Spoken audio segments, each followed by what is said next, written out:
Deus abençoe os irmãos que estão conectados aqui. Deus abençoe pastora Virgilina, desde Amarante, a irmã Jéssica de Amarante, pastora Marisa, desde Oviedo. Saudade, minha irmã. Que Deus te abençoe muito, viu? Venha nos visitar em nome de Jesus. Deus abençoe o irmão Marcelo Ramos. Deus abençoe a irmã Ana Pescara, a irmã Cecília, a irmã Olívia. Saudade, viu? Está aí o Binezinho, está no culto hoje, glória a Deus. Deus abençoe o evangelista Henrique. Deus abençoe a irmã Celoni, o Elias, o irmão Hilton que está aqui. Deus abençoe. Vem para o culto, irmão Hilton, vem para o culto, viu?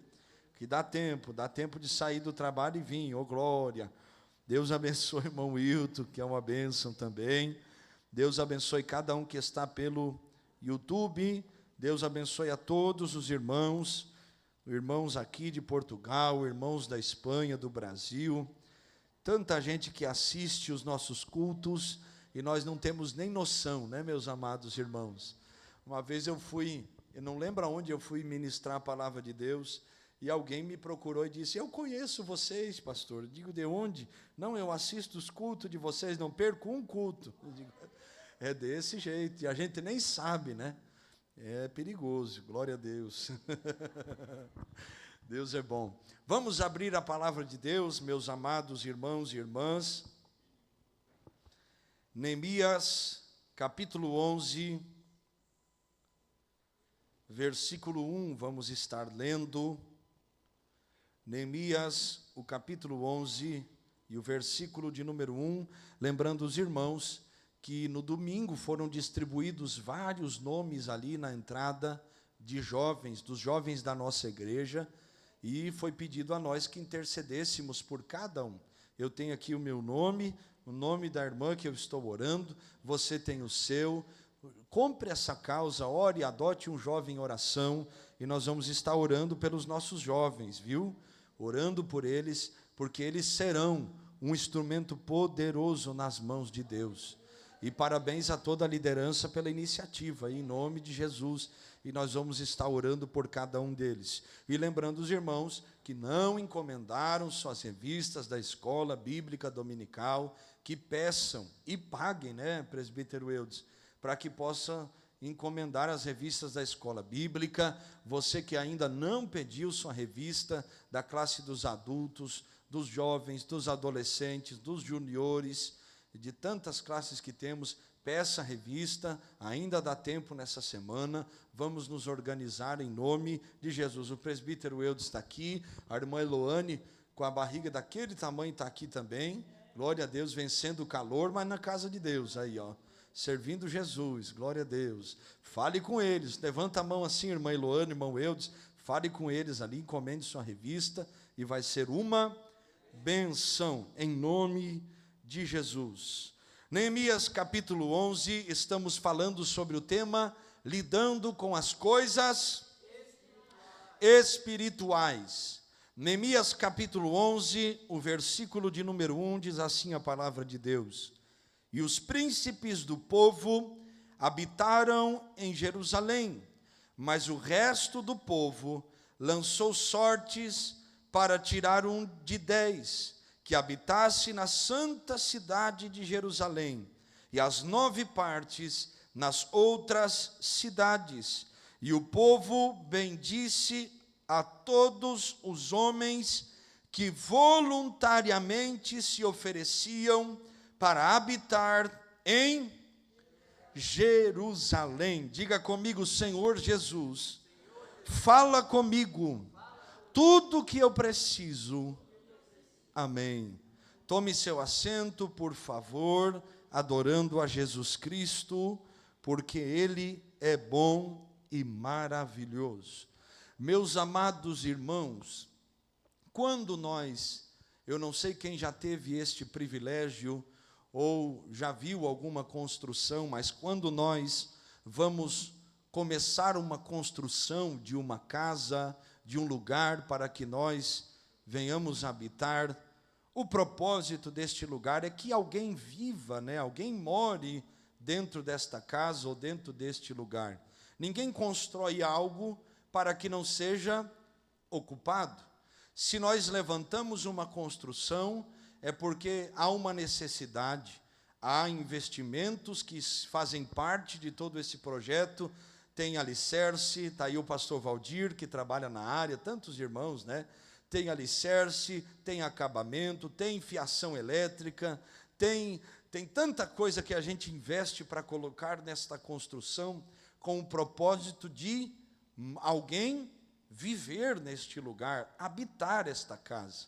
Quando nós lemos o capítulo 11 do livro de Neemias, nós estamos falando exatamente a respeito dessas coisas. E eu lhe explico o porquê. Porque o povo agora já está diante da cidade de Jerusalém, que teve os seus muros levantados, restaurados.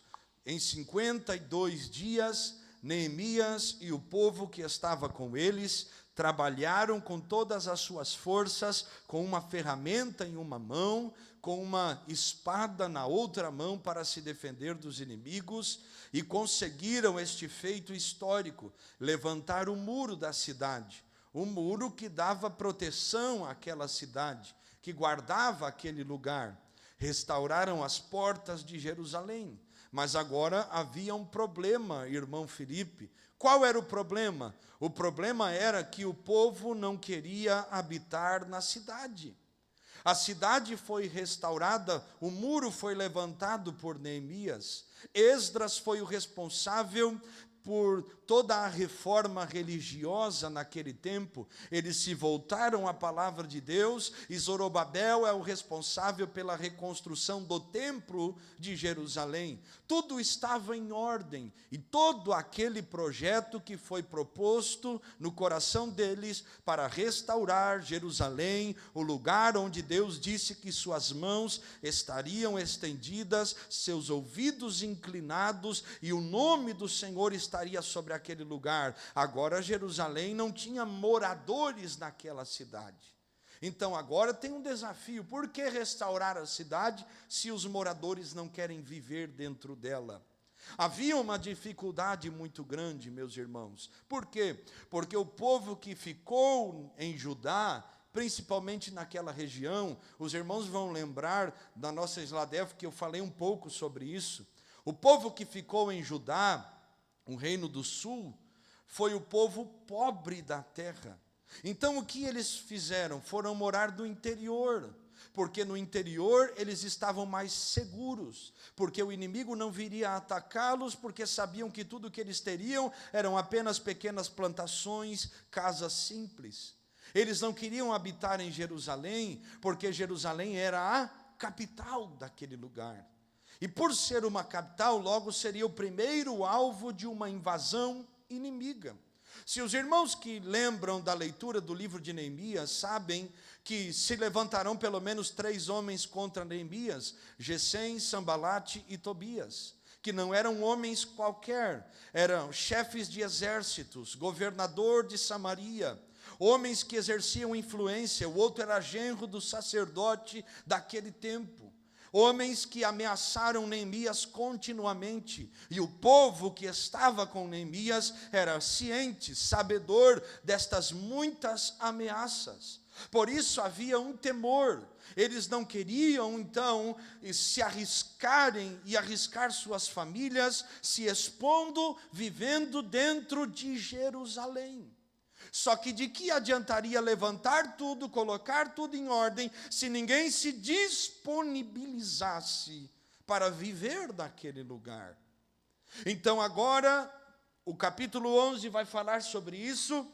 Eles vão fazer um sorteio, e aqui existem 2 grupos.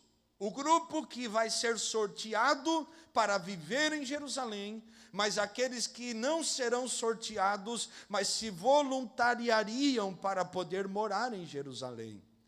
E nós vamos falar um pouco sobre estas coisas hoje. Nós estamos a falar sobre o tema lidando com as coisas espirituais. E não há como lidarmos com as coisas espirituais se nós não nos comprometermos com elas. Os irmãos entendem isso? Então, há uma obra, há um projeto, há um propósito, tudo está definido, Mas Deus não quer só levantar uma construção. Deus quer levantar homens e mulheres comprometidos com o propósito espiritual. Por isso eu lhe faço uma pergunta hoje: onde estão os comprometidos com as coisas espirituais? Porque a maior deficiência de Neemias capítulo 11 é essa: não queriam se comprometer com a causa. E nós vamos abordar um pouco sobre isso. Nós já aprendemos tantas coisas, não foram, meus amados irmãos? Nós já aprendemos sobre lidar com as coisas espirituais de forma correta, sobre o que é lidarmos com as coisas espirituais de forma errada. Nós já falamos sobre princípios para lidarmos com as coisas espirituais, falamos sobre a importância da palavra de Deus, falamos sobre o que é o temor nas coisas de Deus, falamos sobre temas tão importantes. Só que se nós não nos disponibilizarmos para isto, de nada servirá. Era como se o irmão Serafim pedisse a irmã Laodiceia em casamento, já casou, glória a Deus, não é? Mas ela dissesse que sim, mas nunca fosse lá no cartório, no notário, assinar os papéis. E aí a pergunta que fica nesse exemplo tão simples: de que serviria dizer que sim, se não haveria uma disponibilidade de ir até lá e firmar aquele casamento? Então os irmãos estão a entender sobre isso? Muitos de nós, meus amados irmãos, sabemos que fomos chamados por Deus. Muitos de nós, meus irmãos, sabemos que Deus tem um plano na nossa vida. Irmão João, Deus tem um propósito na vida de cada um de nós. Lembra da expressão que eu sempre falo aqui? É inconcebível nós imaginarmos um Deus que nos salva e não tem um plano na nossa vida. Ele nos salva e Ele tem um plano. E dentro deste plano, não há como nós vivermos de braços cruzados, dizendo: eu não quero viver o que o Senhor tem para mim. Porque se nós tomamos esta decisão, nós viveremos angustiados, com vazio na nossa alma, cheio de questões mal resolvidas. Então nós precisamos tomar uma decisão, nos disponibilizarmos para aquilo que Deus tem, nos disponibilizarmos para aquilo que Deus quer fazer. E Deus não quer fazer algo só através da vida do pastor, Deus quer fazer algo através da sua vida também. Deus não quer fazer algo através da vida de um obreiro apenas. Deus quer levantar você, meu irmão e minha irmã. Por quê? Porque nós temos a nossa Jerusalém. É o lugar onde o nosso propósito foi estabelecido pelo céu. E Deus está nos esperando, então, nos comprometermos com este plano divino para irmos até a nossa Jerusalém. Não obrigados, mas voluntários por amor a Deus, para que possamos viver esse propósito e alcançarmos as vidas que o Senhor nos chamou para alcançar. Então, nesse estudo, nós temos duas opções, ouvindo este estudo, e teremos que tomar decisões. A primeira decisão é: vamos nos disponibilizar e comprometer-nos com a causa do céu, ou vamos viver toda a vida sabendo que Deus tem algo, mas nunca nos arriscarmos por medo daquilo que podemos viver? Então, a pergunta que eu acabo de fazer aos irmãos é a pergunta que assolava o coração daquele povo: como será?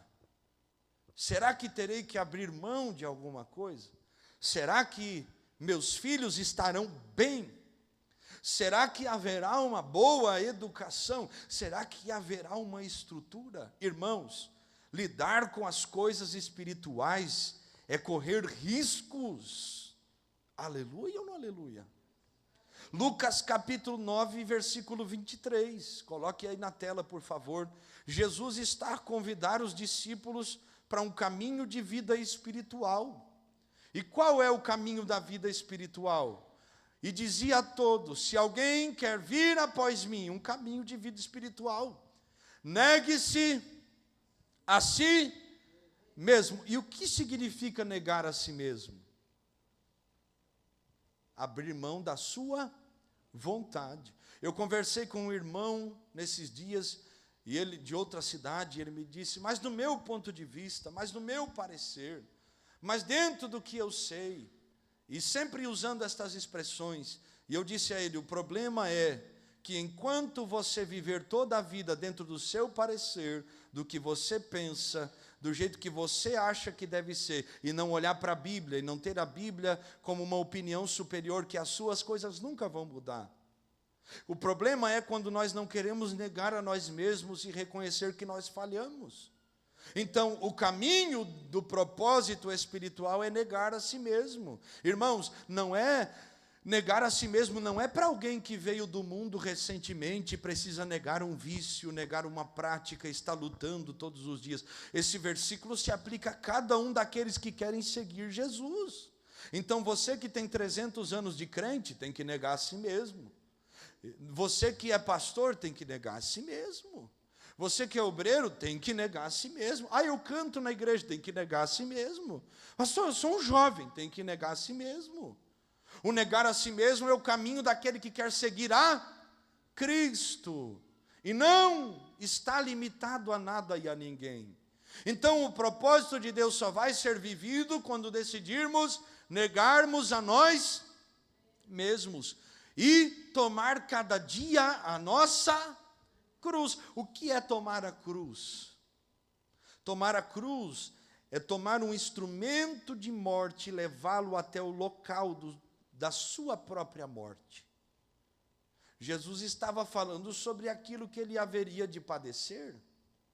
Jesus está dizendo, se vocês querem vir após mim, lidarem com as coisas espirituais de forma saudável, viverem uma vida que seja segundo o padrão do céu e não da terra, vocês não podem fazer a vontade de vocês. Vocês não podem viver uma vida sem cruz. Lembra daquele exemplo que eu falei para os irmãos, que eu discipulava um jovem, ele dizia para mim, pastor, mas eu ensinei ele que nós estamos crucificados com Cristo, e não é mais a nossa vontade, e ele dizia para mim, irmã Fabiana, mas eu posso descer da cruz uns 5 minutos, resolver um problema com o irmão no braço, e depois voltar para a cruz? Eu digo, aí você me quebra, né, varão? Aí não dá certo, não tem como. Uma vez que nós estamos crucificados com Cristo, esse caminho não tem volta, a não ser que nós deixemos de perseverar. Então, para seguirmos esse propósito espiritual, temos que seguir Jesus, que é o nosso modelo, padrão, e aquele a quem devemos imitar, a nossa referência, Jesus Cristo. Então, lidar com as coisas espirituais vai muito além do que nós aprendermos uma palavra. Irmãos, se nós aprendermos, mas não nos comprometermos com a causa do Evangelho, de que servirá? Saber muito e viver pouco. De que servirá ter uma boa informação, mas uma vida medíocre, cheia de hipocrisia, cheia de máscaras evangélicas? Então, o que Deus quer de nós é que nós venhamos ocupar a nossa Jerusalém, o lugar do propósito, o lugar onde Deus nos chamou para habitar. Eu anotei aqui uma pergunta central para esse estudo. Diante da necessidade de povoar a cidade de Deus, quem se voluntariaria? Quem abriria mão do seu conforto, do seu lugar confortável para cumprir o propósito espiritual? Irmãos, nós abrimos mão de tantas coisas. Nós que migramos, nós abrimos mão da nossa família. Nós abrimos mão da nossa cultura, do lugar onde crescemos, de tudo que aprendemos. Vocês, portugueses que nasceram aqui, têm que abrir mão de muitas coisas, o tempo mudou, as cabeças mudaram, tantas outras coisas. Todos nós temos que abrir mão de alguma coisa. Temos que abrir mão. Agora eu pergunto para vocês, e pelas coisas espirituais? O que nós temos aberto mão por causa delas? Existe uma Jerusalém vazia, o propósito de Deus, o lugar que Deus lhe chamou para estar e cumprir o seu propósito. E Deus chama você e eu para ocuparmos este lugar. Não é de outra pessoa, é seu, é meu. E se você não ocupar, ninguém vai ocupar o seu lugar. O problema é que a gente acha muitas vezes que, já que nós estamos na Copa do Mundo, né, irmão Fernando? Eita, glória. Amanhã, 18 horas, glória a Deus, revelação. Mas nós achamos que a vida cristã parece um time de futebol. Se eu não vou, Jesus vai escalar outro no meu lugar, não é? E não é não. Você sabia que tem coisas que só você vai viver em Deus, pessoas que só você pode alcançar, coisas que Deus chamou só você para viver, e que Deus não vai lhe escalar outra pessoa, porque você se lesionou na fé, meu amado. Não, Ele está esperando você tomar uma posição, está me esperando tomar uma decisão de continuar mesmo lesionado. Já dizia o ditado, amarra o joelho na cintura e vai. Então vai, nós temos que nos comprometer. Então, onde estão aqueles que se disponibilizam para viver o propósito espiritual? Assim como estava a acontecer naquele tempo e naqueles dias. Nós vamos aprender algumas coisas, e eu não quero demorar muito, nós temos oração daqui a pouco. Em primeiro lugar, o que significa nos comprometermos com o espiritual? Comprometer-se com o espiritual significa priorizar a habitação do centro da vontade de Deus. Deixar o conforto, deixar o comodismo, deixar o que me faz bem muitas vezes para atender à vontade do Senhor na minha vida. E não era exatamente o que o povo estava a precisar fazer, a decisão que eles precisavam tomar. Deixar o interior de Judá e migrarem para o centro. Então, viver, meus amados, uma vida comprometida com as coisas espirituais, é abrir mão daquilo que nos parece vantajoso muitas vezes, para atendermos à vontade de Deus na nossa vida. Eu vou perguntar, você tem aberto mão daquilo que te acomoda para viver a vontade de Deus? Ou nós estamos sendo, eu não sei se existe essa palavra aqui, embalados pelo sono do comodismo, balançados pelo sono da minha vontade e não da vontade de Deus. A minha oração é que a vontade de Deus nos desperte, meus amados irmãos, para que nós possamos viver aquilo que Deus nos chamou para viver. Então, comprometer-se com o espiritual é priorizar o centro da vontade de Deus. Em segundo lugar, priorizar o espiritual é mudar o foco do visível para o invisível. Investir tempo, recursos e energias naquilo que o dinheiro não compra e aquilo que o tempo não destrói. O que é isso, meu Deus do céu? O que a Bíblia diz? Que nós devemos ajuntar tesouros no céu. Eu vou lhe perguntar, você e eu, nós que estamos aqui, estamos lutando para juntar mais tesouros no céu ou na terra? Porque comprometer-se com aquilo que é espiritual é isso, lutar por aquilo que é de Deus. Pastor, mas eu tenho que trabalhar. Tem que trabalhar, irmão. Ninguém está dizendo que você não deve trabalhar. O problema é o que ocupa o primeiro lugar do seu coração. Os irmãos entendem isso? O problema é o que governa essas decisões, qual é a raiz que está dentro de você e de mim. Ninguém condena ninguém porque trabalha. Na verdade, a Bíblia diz, Paulo escrevendo aos Tessalonicenses, que aqueles que não trabalhavam não deviam nem comer.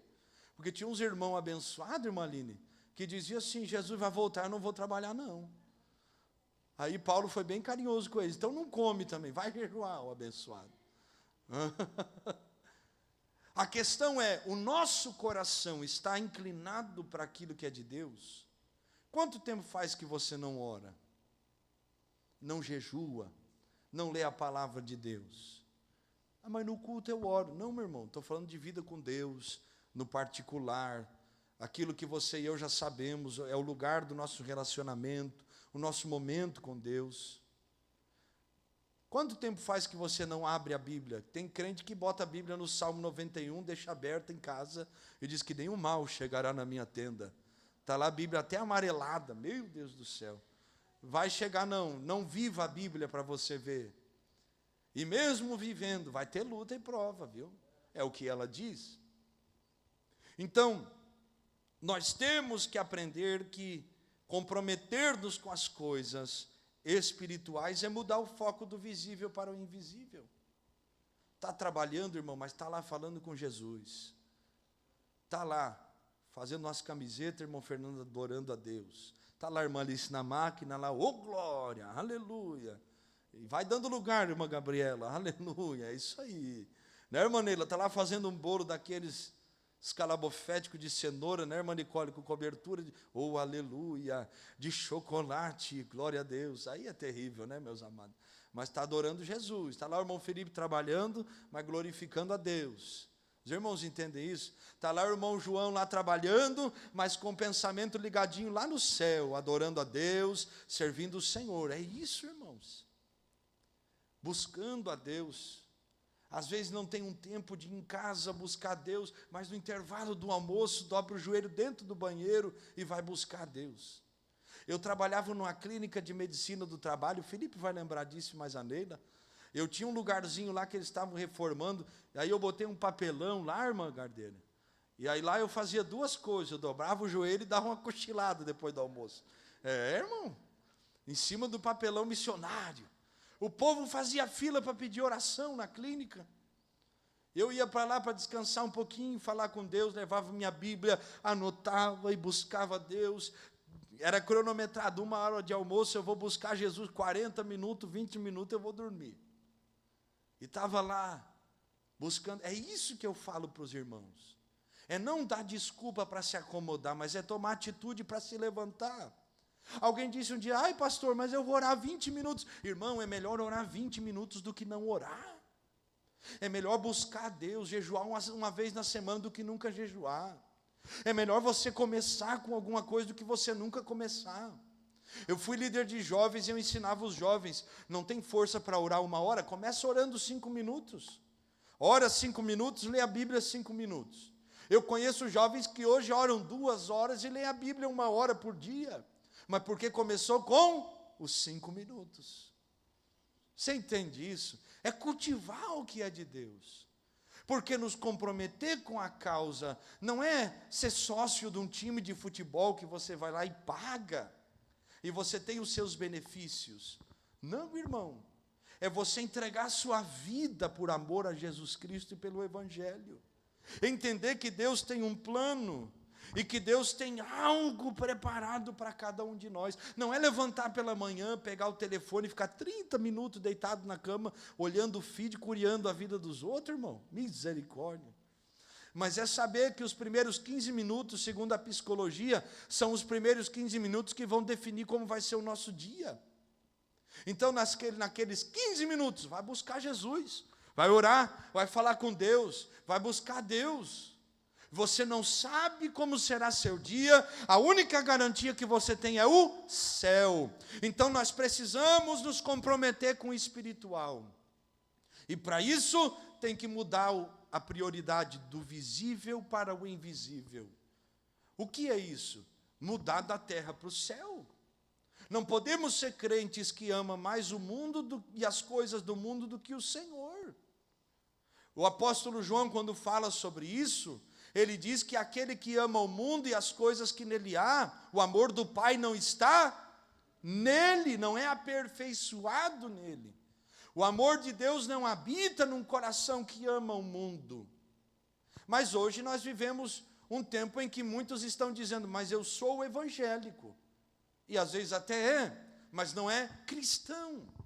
Porque não busca a Deus e não se compromete com a causa do evangelho. Eu vejo isso até antes do culto, irmãos. Nós chamamos os irmãos para orar e às vezes não está escalado, não está fazendo nada. Em vez de orar, senta e fica olhando os outros orar. Digo, meu Deus do céu, se faz isso na igreja, meu Jesus. E imagina em casa, pastor, o senhor não sabe da minha vida, irmão, mas tu está dando um sinal. Se não está revelando, está dando seta que vai virar, né? Tem que entender isso. Se aqui muitas vezes nós temos dificuldade, irmãos, imagine em casa, tem televisão, tem o telefone, tem o cachorro, o papagaio, o periquito, o vizinho que grita, os meninos que correm, pula na gente. Quando o Zion era menorzinho, hoje ele entende. Eu ia ler a Bíblia, o Zion queria rasgar minha Bíblia, irmão. Aí eu comprei uma Bíblia para ele que nunca rasgava, e dei para ele brincar, para ele não rasgar a minha. Mas tem muitas distrações, e se nós não entendermos isso, nós vamos nos acomodar e vamos viver pelo visível. Só que Paulo, escrevendo aos Coríntios, segunda carta, capítulo 5, ele diz, nós não vivemos por vista, nós vivemos por fé. Quem vive por fé? Oh, glória a Deus. Então, o que é comprometer-se com as coisas espirituais? É assumir uma responsabilidade na obra coletiva do reino de Deus. O que é isso, meu Deus? É assumir sua responsabilidade no reino do Senhor Jesus Cristo. Dizer, eu fui chamado por Deus e eu quero viver o propósito de Deus. Eu fui chamado por Deus e eu quero viver o plano que Ele tem.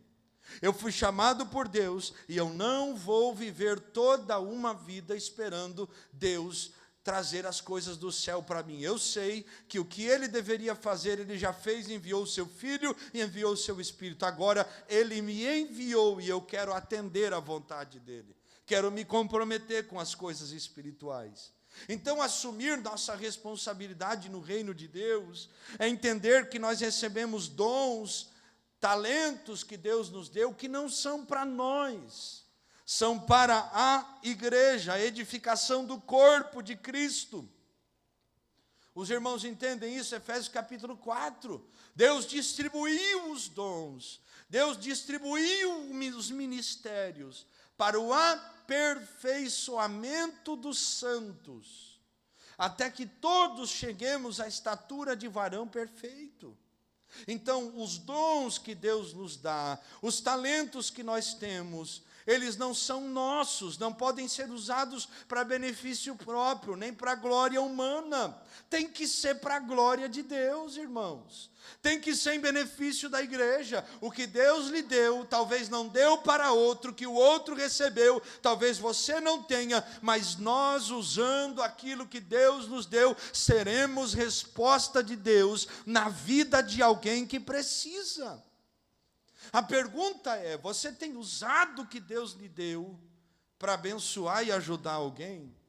Porque tudo que Deus nos dá para aliviar a dor de alguém. Oh, meu Deus do céu. Será que tem alguém sofrendo porque você cruzou os braços e disse, eu não vou? Será que tem alguém padecendo porque você disse, eu não sou capaz, e esqueceu de quem é o capacitador? Será que tem alguém sofrendo porque você disse que lhe feriram, e esqueceu de que Jesus não tem culpa disso, e que Ele continua lhe chamando para viver a obra que Ele tem, e está esperando você se levantar para ser resposta na vida de alguém, e você não vai, porque diz que alguém lhe feriu? Irmãos, como foi a vida de nosso Senhor Jesus enquanto esteve nessa terra? Foi só coisa boa? Foi só vitória, irmão? Sim ou não? Não. Jesus foi para a cruz, irmão, e crucificaram Ele na cruz. Não açoitaram Jesus, não botaram uma coroa de espinhos, não pegaram um tecido vermelho e não colocaram sobre as feridas expostas de Jesus, e depois que o sangue seca, não puxaram aquilo, e não repartiram em partes, e não distribuíram aos soldados nos pés da cruz. Sabe o que é feridas que cicatrizaram, se abrirem de novo? Não furaram Jesus com uma lança na cruz, Ele não foi perseguido, humilhado, desprezado. Alguns estudiosos dizem que até urinaram em Jesus. Não pegaram vinagre que era usado para limpar os banheiros da época e não colocaram na boca de Jesus, meu irmão, na cruz, porque Ele disse, tenho sede. E nós achamos que cumprir o propósito de Deus vai ser muito fácil. Pastor, mas não sabe o que me falaram. Irmãos, e o que falaram para Jesus, irmãos? Pastor, tu não sabe o que fizeram comigo? Irmãos, Jesus não tem culpa disso. Aqueles que estão nos esperando não têm culpa do que fizeram conosco. Nós temos que aprender a usar todas as experiências boas e ruins e entendermos que tudo isso está nos ensinando algo. E vamos aprender o que não fazer com os demais e vamos viver o propósito de Deus. Porque nos comprometermos com aquilo que é espiritual é entender, Deus tem uma obra na minha vida e não é na do outro. Nós vivemos um tempo tão medíocre que nós queremos comparar o ministério que Deus nos deu com o ministério do outro. E não existe isso. Como é que a irmã Alice vai se comparar com a irmã Laodiceia? Cada uma tem uma característica, e Deus vai usar cada uma na sua área. Ah, mas a irmã é diferente. E como que ia ser igual, irmão? Não tem lógica, né? Os irmãos entendem isso? Então diga comigo, eu preciso. Não, mas diga com vontade, né, irmão? Meu Deus do céu, eu preciso assumir a minha responsabilidade. Isso, e saber que tudo que nós temos é para a glória de Deus.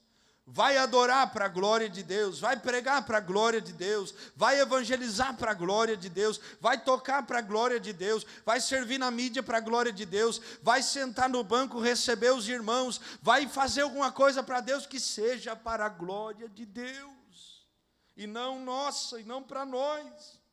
O que é nos comprometermos com a causa espiritual? É viver uma vida de consagração intencional. Depois, eu li o livro Heróis da Fé, de Orlando Boyer, fala sobre 20 homens que incendiaram o mundo. Eu li esse livro umas 7 vezes. Me constrangeu. Homens que consagraram suas vidas e suas famílias foram consagradas a Deus.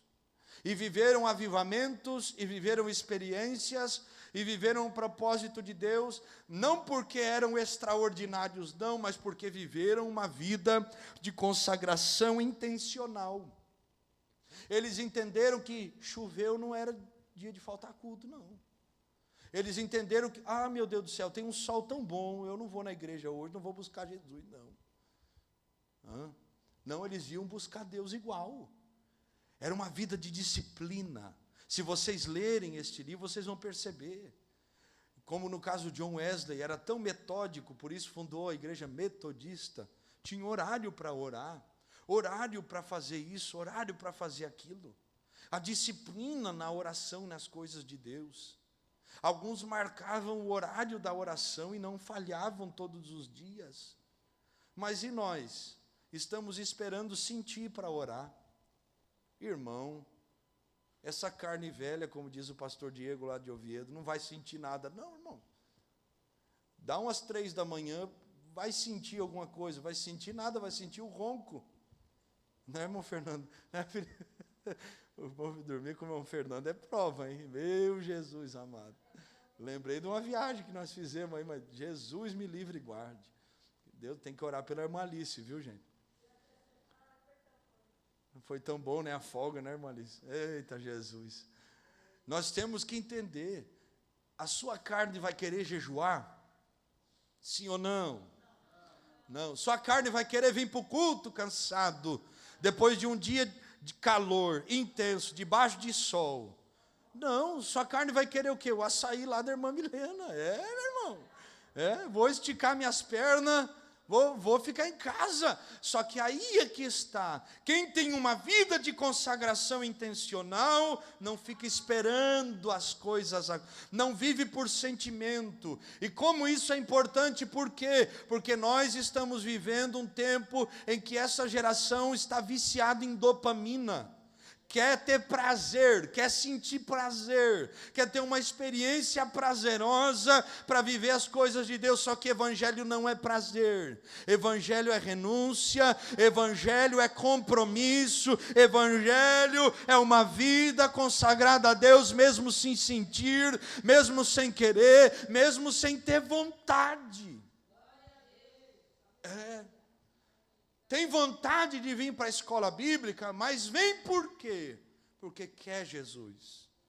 Tem vontade de vir orar no monte? Não, mas vem por quê? Porque sabe que depende de Deus. Tem alguém que depende de Deus aqui?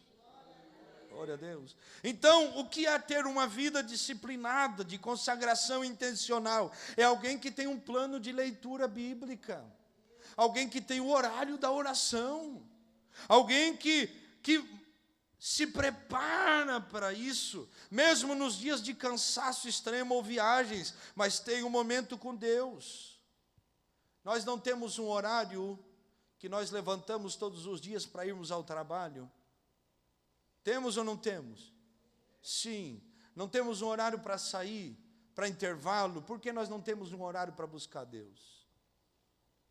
Os irmãos querem viver a filosofia do Zeca Pagodinho, né? Deixa a vida me levar, misericórdia, vai levar para o inferno. Se nós nunca vamos ter desejo de buscar Jesus, só que nós temos que buscar. E quando nós começarmos a viver uma vida de consagração intencional, aí a vontade vai começar. Aí o desejo vai voltar a surgir. Tem gente que diz, pastor, eu estou tão desanimado. Sim, mas deixou de vir na oração, deixou de perdoar, deixou de jejuar, deixou de ler a palavra de Deus, deixou conversa estranha entrar no coração, deixou de viver a palavra. Como é que não vai desanimar? Deixou o inimigo cirandar dentro de casa, como é que não vai desanimar? Tem uns que nem desanima, irmão, ele traz o desânimo para dentro de casa e contamina a família ainda. Como é que não desanima? Não tem uma vida com Deus. E aí chega a dizer, mas eu não tenho força, irmãos. Quem é forte aqui, diga amém. Ninguém é forte. A questão é, você é consciente do quanto você depende de Deus? Você é consciente do quanto Deus é importante na sua vida? Que Ele não é mais alguém, mas Ele é o alguém? Que Ele deve ser tudo para nós? Então, viver comprometido com a causa espiritual é exatamente isso. E eu vou deixar o resto do estudo para a próxima terça-feira, e nós vamos dar continuidade a esse estudo. Então, hoje nós aprendemos, meus amados irmãos, que Deus tem uma Jerusalém para nós, e que nós devemos atender esse convite. Não precisa de sorteio, precisa alguém dizer, eis-me aqui, Senhor, eu quero viver o propósito que o Senhor tem, eu quero me comprometer com a causa espiritual. Vamos orar juntos? Vamos, fique de pé então em nome de Jesus. Se você pode, coloque sua mão no seu coração.